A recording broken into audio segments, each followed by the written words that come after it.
할 수 있는 것도 예수님의 보혈 때문에 이 자리에 와 있습니다. 예수 그리스도를 의지하여서 주님 안에서 담대하시고 늘 기쁨과 감사로 하나님 섬기고 또 성령의 인도함 받는 저와 여러분 되시기 바라겠습니다.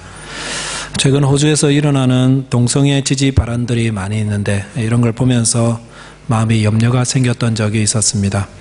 아침 토크쇼에 나온 한 초등학생이 자신이 성을 바꾸었다고 공공연하게 발표하고 또 그 어머니까지 나와서 그것을 지지한다고 인터뷰를 하는 것을 봅니다. 호주에서는 동성애자들이 핍박받는 소수로 여겨졌었는데 이제는 그들을 보호해야 된다라는 여론이 확대되어 가고 있습니다.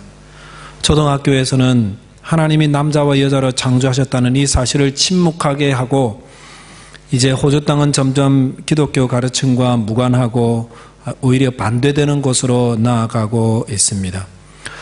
물론 우리가 동성애자라고 해서 그 자체로만 그들이 불이익을 당하고 핍박을 당하는 것은 시정해야 할 것입니다. 하지만 성경이 말하는 죄를 죄가 아니라고 부정하는 일은 하나님의 심판을 자초하는 어리석은 일이 될 것입니다. 이런 현상을 보면서 앞으로 어떻게 될까요? 생각하게 되는데 우리 자녀들이 살아갈 미래는 어떻게 될까 심히 염려가 되지 않을 수 없고 기도가 되지 않을 수가 없습니다. 머지않은 미래에 반드시 성경을 하나님의 말씀으로 믿는다는 그 자체만으로도 이 사회에서 공격을 받게 될 것이고 핍박을 받을 수 있겠다라는 그런 생각을 하게 됩니다. 물론 그렇다고 해서 별로 놀랍지 않습니다. 원래 기독교는 2000년 역사 가운데에 진리를 지키기 위해서 늘 핍박을 받아왔었기 때문입니다. 그리고 우리가 기억할 것은 종말이 다가오고 있다. 종말이 멀지 않았다라는 것을 기억해야 할 것입니다. 누가복음이 기록되던 그 로마 시대에도 기독교의 가르침이 핍박을 받고 있었고 또 기독교의 가르침은 세상의 풍조와 늘 반대의 입장에 있었습니다. 로마 황제를 신으로 경배하라고 강요를 받을 때에 주님을 믿는 성도들은 우리의 주인은 오직 예수 그리스도밖에 없습니다. 고백하다가 많이 핍박을 받고 죽기도 하였습니다. 노예를 팔고 사는 것이 일상적인 문화 속에서 노예를 학대하는 것은 성경에 그르치는 거라고 그래서 종들을 학대하지 말라고 이렇게 가르치기도 하였습니다. 여성들의 인권 형편없을 때에 아내를 위해서 남편들이 목숨을 바쳐서 사랑하는 게 맞다라고 가르쳤습니다. 당시 문화와 비교할 때에 이런 성경의 가르침이 얼마나 파격적인가, 굉장히 높은 윤리적 지침을 고수하고 있는 것이고 지금까지도 성경은 그 어떤 나라의 어떤 시대의 법들보다 훨씬 더 높은 기준을, 윤리적 기준을 가르치고 있습니다. 그러다 보니까 2000년 역사에서 기독교는 늘 공격받고 핍박을 받았습니다. 로마 시대 많은 기독교인들이 죽임을 당했습니다. 그것은 아마 오늘날도 마찬가지일 것입니다. 테러하는 사람들 앞에서 나 기독교인이라고 여러분 말한다면은 그것은 나를 죽이십시오라는 말이기도 합니다. 이런 상황이 이제 곧 우리의 실제가 될 수도 있습니다. 멀지 않았습니다. 이 사회는 기독교를 반대하는 쪽으로 계속해서 갈 것입니다. 그래서 기독교인이 된다는 것은 많은 오해를 받고 핍박을 받게 된다는 것을 의미하고 있습니다. 주님이 말씀하신 종말이 다가오고 있습니다.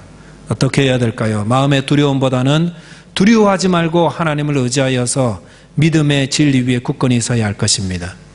두려움을 이겨라는 거죠. 그래서 오늘 설교 말씀은 두려워 말라라는 제목입니다.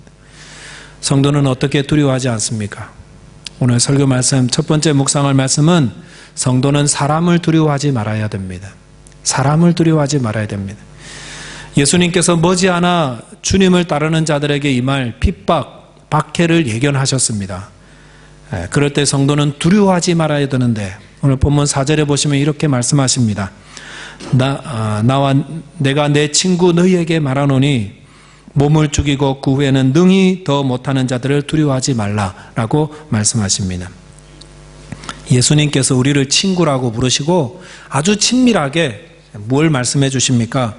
사람으로 인해서 두려워하게 될 때에 두려워하지 마라. 여러분 사람을 여러 가지로 두려워할 수 있죠. 내 미래를 책임져 줄 뿐, 내 사업에 사업 자금을 내줄 수 있는 분이 도망간다든지, 혹은 사기치고 어떻게 한다든지, 여러 가지로 사람은 우리에게 두려움을 줄 수 있는데, 사람이 우리를 가장 두렵게 만들 수 있는 상황이 뭐겠습니까? 죽이는 거겠죠. 목숨을 너 죽이겠다 그러면 그 사람 제일 무서운 거 아니겠어요? 사람들이 우리를 가장 두렵게 할 수 있는, 목숨을 빼앗아갈 수 있는 그런 상황에 있을 때에 그런 자라도 두려워하지 말아라 말씀하고 있는 것입니다. 성도는 두려움이 생길 때에 내가 지금 왜 두려워하고 있는지를 되돌아봐야 될 것입니다. 내가 지금 왜 두려워하지? 혹 사람들 때문에 두려워하고 있다면은 믿음으로 이겨나가야 될 것입니다. 잠언 29장 25절에 보시면은 사람을 두려워하면 올무에 걸리거니와 여호와를 의지하는 자는 안전하리라 말씀하였습니다. 사람을 두려워하면 올무에 걸립니다. 꼭 기억하십시오. 올무에 걸리고 싶어서 걸리는 사람 없습니다. 올무는 걸리고 나면 내 의지와 반대로 작동하지요. 올무에 걸리는 그런 동물을 보십시오. 꼼짝 못하지요. 막 발버둥 쳐도요, 절대 안 들어가면 더 쪼아 들어가는 거예요. 올무에 걸리면 나는 꼼짝도 못하게 되고 부끄러움을 당하고 후회스럽게 된다라는 것입니다. 베드로가 예수님의 수제자 아닙니까? 예수님은 어디 가든지 베드로를 데리고 갔습니다. 그만큼 예수님이 베드로를 아끼셨습니다. 그런 사랑 베드로 받으면서 다 알죠? 내가 예수님 사랑받는데. 그래서 주님을 향해서 바른 신앙 고백했습니다. 그래서 칭찬 들었죠? 마태복음 16장에서. 또 주님을 바라보면서 물리도 걸었습니다. 세상에 물리를 걸었어요. 모세는 바닥으로 건넜지만 베드로는 물리를 걸었습니다. 기적을 체험한 사람이죠. 주님을 누구보다도 사랑받고 사랑하는 사람이죠. 주님을 향해서 바른 신앙 고백하는 베드로는 그야말로 최고의 제자예요. 그런 베드로가 주님을 부인하고 싶겠습니까? 아니죠. 그런 마음 가질 리가 없습니다. 내가 어떻게 주님을 저주까지 해요? 있을 수도 없는 일입니다. 그런데 그가 주님을 부인하지 않습니까? 저주하면서 부인하지 않습니까? 그리고 그 일 깨닫고 나서 나중에 크게 통곡하며 후회하지 않습니까? 베드로가 왜 주님을 부인하는 그런 그릇된 일, 후회스러운 일을 하였습니까? 그것은 그가 사람을 두려워했기 때문이었습니다. 주님을 사랑한다면서도 사람을 두려워했어요. 작은 여자의 하나가 자기 정체를 드러낼까 봐 그게 두려워서 그는 주님을 부인하게 되었습니다. 그래서 사람을 두려워하게 되면 아무리 주님을 사랑하는 베드로라 할지라도 주님 모른다고 저주하게 되고 부인하게 되고 그 나중에 올무에 걸려가지고 후회하며 통곡하게 되더라는 것입니다. 사람을 두려워하면 올무에 걸립니다. 우리의 생사, 성공, 실패를 좌우하는 어떤 인물이 사람이 있을 때 그 사람 두려워하면 반드시 올무에 걸립니다. 우리가 아무리 주님을 잘 섬기고 사랑한다 할지라도 마음에 사람에 대한 두려움이 있으면 넘어집니다. 후회합니다. 그러면 어떻게 이 사람을 두려워하는 마음을 극복할 수 있을까? 그것은 하나님을 두려워함으로 이길 수가 있습니다. 더 크신 모든 걸 주관하시는 하나님을 두려워하게 될 때 사람에 대한 두려움이 극복이 됩니다. 본문 5절에 보시면은 마땅히 두려워할 자를 내가 너희에게 보이리니 곧 죽인 후에 또한 지옥에 던져넣는 권세 있는 그를 두려워하라. 내가 참으로 너희에게 이르노니 그를 두려워하라 하였습니다. 예수님은 우리에게 마땅히 두려워할 분을 가르쳐 주겠다고 했습니다. 그분은 어떤 분입니까? 죽인 후에 우리 몸을 죽일 수도 있고 죽인 후에도 우리의 영혼을 지옥에 던져 넣을 수 있는 권세를 가지신 분 누구죠? 하나님이시라는 겁니다. 그래서 마땅히 우리는 하나님을 두려워해야 됩니다. 성도는 하나님을 두려워해야 됩니다. 우리의 마음에 하나님을 두려워하는 마음이 가득 차 있을 때는 사람을 두려워하지 않습니다. 그리고 올무에도 걸리지 않습니다. 바른 믿음, 바른 신앙생활이 가능합니다. 오늘날 사람들은 하나님 사랑이라는 말은 너무나도 많이 해가지고요, 부작용이 너무 많아요. 이 하나님 사랑에 대한 말은 너무나 익숙해져 있어가지고 하나님을 두려워하라는 말에는 익숙하지가 않습니다. 그런데 오늘 성경 보십시오. 하나님이 마땅히 하나님을 두려워하라고 말씀하시죠. 하나님을 두려워하지 않은 인생은 올무에 걸립니다. 예수를 믿는 성도들 가운데에 또 목회자들 가운데도 올무에 걸리는 분들이 얼마나 많아요. 그래가지고 막 망신당하고 후회하고 왜 그랬을까 탄식하고. 왜 그러죠? 그분들이 올무에 걸리고 싶어서 걸린 거 아니잖아요. 그분들이 하나님을 사랑하지 않아서가 아닙니다. 그분들의 하나님을 사랑하는 것은 진실이었고 그분들의 고백도 진실이고, 그런데 그분들에게는 하나님을 두려워하는 마음이 없었습니다. 하나님 두려워해 보십시오. 어떻게 감히 죄를 지을 수가 있어요? 어떻게 감히 믿는 형제를 미워할 수 있어요? 어떻게 감히 불충하고 자기 마음대로 불순종할 수 있겠습니까? 홈리와 비느하스, 그의 아버지는 엘리 대제사장입니다. 대제사장의 아들들은 자동적으로 제사장이 되는 것입니다. 그런데 이들은 하나님을 두려워하는 자들이 아니었습니다. 그래서 문란한 삶을 살았습니다. 하나님께 드리는 제사도 함부로 드렸습니다. 고기를 다 익혀서 드리고 다 태워서 드려야 되는데 그거 다 익히고 나면 맛없다고, 웰던은 맛없다고 중간에 이렇게 갈고리로 푹 찍어가지고 생거를 이렇게 가져와가지고 먹고 함부로 그렇게 했습니다. 하나님을 두려워하지 않다가 그들은 심판받아서 멸망했습니다. 이것은 신앙의 매너리즘이에요. 매너리즘. 오늘날 교회에 늘 나가고 늘 예배드리고 교회 생활 늘 이렇게 늘 교회 바운드리에서 늘 하다 보니까 예배에서 하나님은 없어버리고 형식만 남아버리고 딱딱해진 거예요. 딱딱한. 여러분도 예배 설교 마치면 뭐 할지 훤히 다 아시잖아요. 그리고 설교 말씀 중에 말씀 인용하면 그거 어디서 나오는 거? 뭐 어디 목사님 뭐 무슨 말씀하는 다 알잖아요. 그게 형식만 남아버리면 굉장히 위험해진다는 겁니다. 그래서 홈리와 비느하스는 예배를 통해서 자기 배를 불리는 겁니다. 자기 배. 자기를 만족하고 자기 드러내고, 그러다가 결국 하나님의 심판을 받아 멸망하였습니다. 하나님을 두려워하지 않던 홈리와 비느하스, 멸망의 길 가고 올무에 걸리고. 저와 여러분은 얼마나 하나님 두려워하고 있습니까? 아니, 사람을 두려워하는 게 아니라, 누구 시선이 무서워서 아니라 하나님 시선 앞에서 얼마나 여러분 두려워하고 있습니까? 예수님 말씀 보면은요, 얼마나 섬뜩한 말이 많은지 몰라요. 기름을 준비하지 않았던 5 처녀, 그들도 천국을 들어가고 싶었는데 기름 없다고요, 나중에 슬피 울며 이를 갈는 그런 운명에 처하게 되었다. 또 가난한 이웃 돌보지 않았던 부자가 눈 떠보니까 죽거나 눈 떠보니까 지옥불에 그 뜨거운데 고통을 받게 되더라. 끔찍한 내용 아니에요? 근데 그런 이야기를 하시는 이유가 무엇입니까? 그것은 하나님을 두려워할 줄 알고 준비된 삶을 살아라는 것입니다. 하나님을 두려워할 때 그 두려움이 우리를 지켜주십니다. 성경에 그렇게 많이 중심으로 형제를 용서하라고, 그러지 않으면 옥에 갇히고 지옥에 던져진다고 그렇게 누누이 말하는데도요, 어느 날 많은 기독교인들이 교회 안에서도 서로 용서하지 않는 사람 참 많이 있어요. 그것은 그들이 홈리와 비느하스처럼 하나님을 두려워하지 않는 자이기 때문입니다. 습관적으로 굳어져 버리면 하나님을 향한 두려움이 사라집니다. 그리고 그 두려움이 사라져 버리면 자연스럽게 올무에 걸리는 인생이 되는 것입니다. 그리고 나중에 부끄러움을 당하고 후회하게 되고요, 죽고 나서도 대성통곡하는 거예요. 초대교회 다니면서 성령의 그 충만함 속에서도 거짓말하는 거요, 대수롭지 않게 생각했던 사람 있죠? 아나니아와 삽비라 헌금하면서 그냥 이거는 땅판 값의 일부예요, 이렇게 바치면 얼마나 좋아요. 그런데 사람들 보기에 다 바쳤다고 해서 칭찬받을 줄 알아서 일부를 감춰놓고, 조그만 이렇게 큰 돈이죠, 그것도 가져와서 이거 땅판값 전부예요. 하나님을 두려워하지 않는 신앙으로 살다가 바로 죽임을 당하지 않았습니까? 하나님은 은혜를 주시는 좋은 아버지시니까 뭐 함부로 하고 아무거나 해도 다 괜찮겠지. 그러다가 올무에 걸립니다. 그러다가 죽임을 당합니다.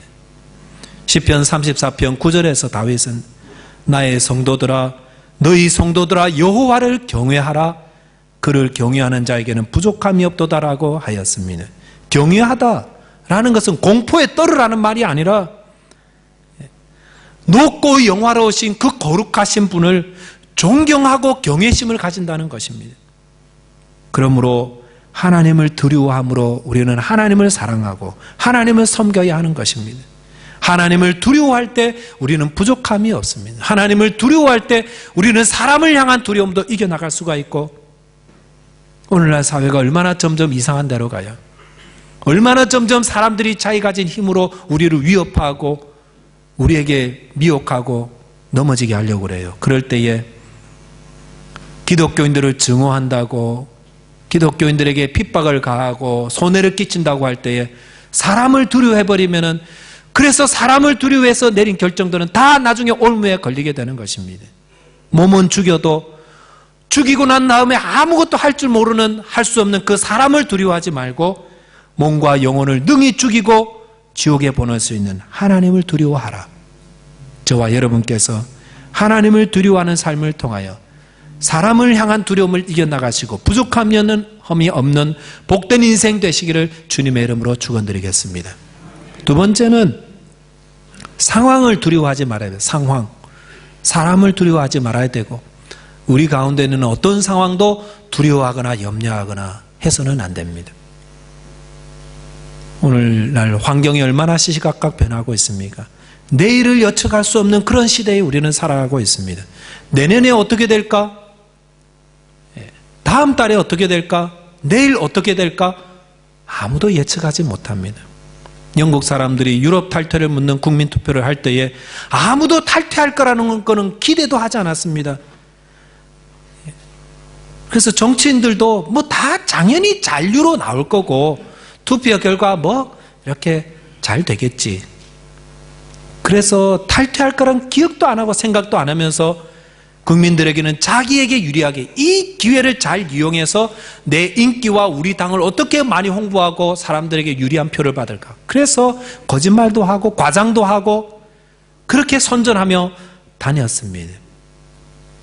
지고 나서 그런데 자고 나니까 탈퇴라는 거예요. 자고 나니까 다 황당한 거예요. 다 황당한 거예요. 탈퇴를 주도하던 정치인들도 당황하고 백성들도 당황하고 유럽 사람들도 당황하고 우리도 당황하고 미래일은 아무도 알지 못합니다.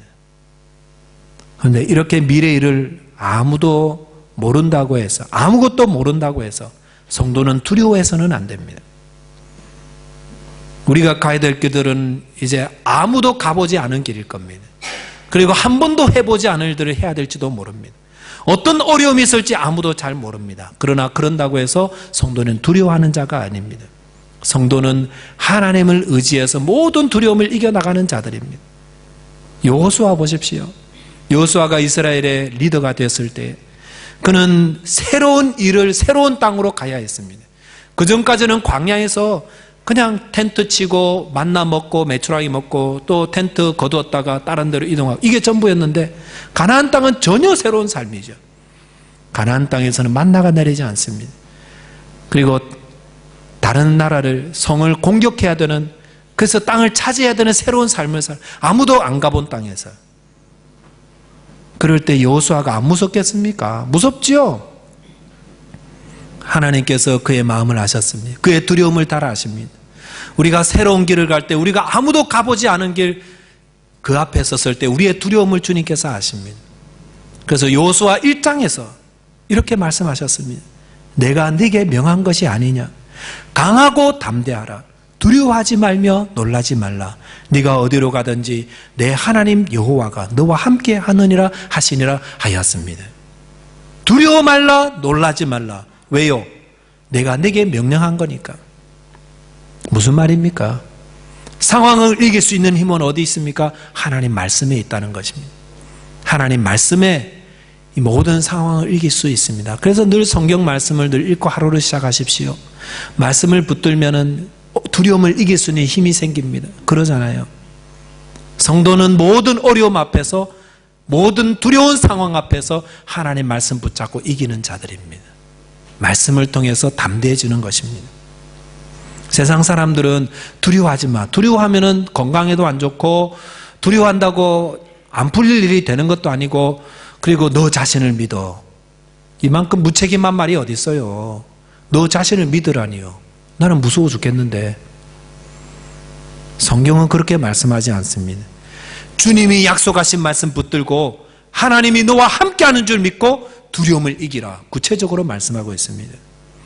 본문 6절 말씀에 보면은 참새 5마리가 두 아사레온에 팔리는 것이 아니냐. 그러나 하나님 앞에는 그 하나도 잊어버리시는 바 되지 아니하는도다 라고 말씀하십니다. 주님께서 왜 갑자기 참새 이야기 하십니까? 동물 보호하려고 하는 게 아니죠. 참새 한 마리도 사람들은 가볍게 여긴다는 겁니다. 한 사람 한 사람 보지 않습니다. 한 마리 두 마리 보지 않고 그냥 5마리를 쭉 모아가지고 두 아사레온 이렇게 판다는 거예요. 소중한 것들은 그렇게 모아서 팔지 않습니다. 근데 하나님은 그렇게 하지 않으신다. 세상 사람들은 가치 없게 무가치하게 여기는 것도 하나님은 그것 하나라도 참새도 소중하게 여기는데 너희들은 많은 참새보다 소중하지 아니하냐. 하나님이 우리를 얼마나 사랑하는지를 말씀해 주시는 것입니다.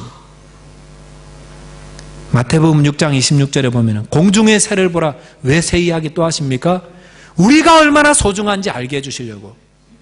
창고에 모아들이지도 않고 그들은 심지도 않고 거두지도 않지만 하나님이 다 먹이시는데 너희들은 이것들보다 훨씬 귀하다. 성경 말씀이 계속 우리의 말씀해 주시는 이유는 어떤 어려움 앞에서도 하나님이 나를 이처럼 사랑함을 알고 담대하고 두려움을 이기라 라는 것입니다. 7절 말씀에 너희에게는 심지어 머리털까지도 다 세신 바 되었나니 두려워하지 말라. 너희는 많은 참새보다 더 귀하니라. 호주에서는 참새 보기 어렵지만 새 한 마리 볼 때마다 저것들도 귀한데 나는 저것들보다 훨씬 더 귀하다. 하나님이 날 돌보신다. 이렇게 알으라는 것입니다. 하나님은 참새들은 한 마리 두 마리 이렇게 헤아리지만 하나님이 우리는 어떻게 헤아리신다고요? 오늘 한 100명 모였네 이렇게 보는 게 아니라 머리털 하나하나 세시면서 숫자로 보지 않으신다는 겁니다. 머리털은 누가 헤아려 주시죠? 어릴 때 어머니 무릎에 이렇게 누우면 어머니께서 이렇게 머리카락 쓰다듬으시면서 우리 아들은 머리통이 잘 생겼다. 오른쪽 귀 뒤에는 점도 있고 이 흉터는 언제 생긴 거야? 이렇게 아신다는 거예요. 머리털을 헤아리신다. 하나님이 얼마나 우리를 사랑하시는지를 보여주시는 것입니다. 하나님은 우리를 숫자로 보지 않습니다. 몇 명 모였다 이렇게 보지 않습니다. 우리의 모든 형편과 사정을 다 알으시는 분이 우리 하나님이십니다. 그러므로 마태복음 6장 31절에 그러므로 염려하지 마라. 염려하며 이러기를 무엇을 먹을까 무엇을 마실까 무엇을 입을까 하지 말라. 하나님이 다 먹여주시고 입혀주시는데 뭐 그리 걱정하냐. 모든 상황을 다 책임지고 계시는데. 그래서 마태복음 6장 33절에 그런즉 어떻게 살라고요? 너희는 먼저 그의 나라와 그의 의를 구하라. 그리하면 이 모든 것을 너에게 더하시리라. 하나님의 사랑을 받은 성도 여러분, 하나님이 나를 얼마나 아끼고 사랑하시는지를 말씀을 통해서 확신하시면서 확인하면서 어려운 상황, 두려운 상황 잘 이겨나가시기 바랍니다. 그리고 하나님을 두려워함으로 사람에 대한 두려움도 이기십시오. 다윗은 여호와는 나의 목자시니 내게 부족함이 없으리로다. 우리는 하나님 때문에 모든 두려움을 이겨나갑니다. 우리가 앞으로 살아갈 미래는 어떨지 몰라요. 그러나 두려워할 필요가 없습니다. 두려워하지 마십시오. 어떤 상황도 두려워하지 마십시오. 하나님이 함께하고 계십니다. 이 믿음 가지고 저와 여러분이 담대하게 살며 하나님께 영광 돌리시기를 주님의 이름으로 축원드리겠습니다. 기도하겠습니다. 하나님 아버지,